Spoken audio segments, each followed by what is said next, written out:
My name's Andrew Stotz, and I want to answer the question, how long will the Thai economy be down?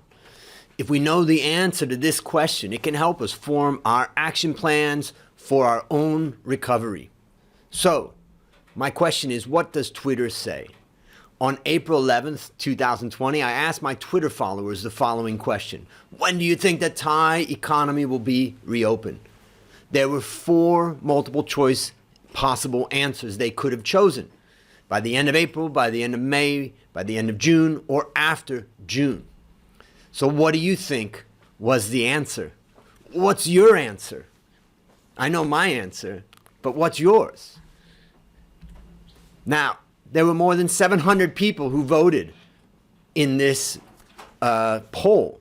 So I'd say it's a pretty reliable sample. If you want to judge the general opinion of people in Thailand about when their economy is going to open, I think this could be a pretty good judge of it.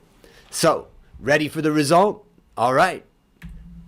15% of the people said by the end of April. 13% of the people said by the end of May. 12% of the people said by the end of June, and that means that 60% of the people said after June. June, that's 1, 2, more than maybe 3 months from now.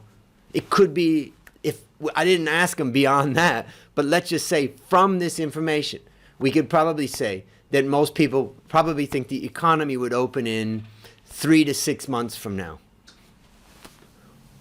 That's a long time. How long can we go without revenue, without income? Of course, some businesses are doing well, but not all. So, how can we use this information? Well, we can use it to challenge our own opinion. What was your vote? Was your vote different from what you saw? If it was, you need to rethink. Also, we can understand the current mood of the people, because that's kind of an important part when we're thinking about predicting what's going to happen. Now, of course, sometimes people, the whole mood of people can change very dramatically, and people can be very wrong in their predictions, even the average person. Now, we can try to predict actions and outcomes. From this information, what can we come up with? Well, everybody's battening down the hatches saying we're going to not be able to get back into work for a while. That means also income's coming down. People that maybe they are getting a portion of their income right now, could it be that that income's going to be cut, or they're expecting that that's going to be cut? What's going to happen to purchasing power? What's going to happen to the restaurants that are doing deliveries now? Maybe people are going to have to cut their costs over time, right? We can try to predict actions and outcomes. We can also say that, well, if the government announced earlier than that, maybe people would be positively surprised. That's important to think about. Now, we can prepare ourselves and our businesses. If you're sitting there with your management team thinking, hey, things are going to reopen by the end of April, you're probably wrong. And that means that you've got to prepare yourself and your business to say this could get worse before it gets better. And last thing that we can learn is that we can think about where the majority of people may be right or wrong. Remember that the majority can be wrong many times. In fact, you can see it. Just go back to 2008 in the stock market boom before 2007. Just go back to that time and think about it. Everybody in America was positive on the US market. Positive. They were borrowing money, they were leveraging, they were getting loans, banks were lending. It was great times. And only a few months later, everything turned. So were they right or were they wrong at that time? Look at another way that even experts can be very wrong. Here's another one. Think about before the 2008 crisis. Did you see anybody predict that interest rates would go to 0?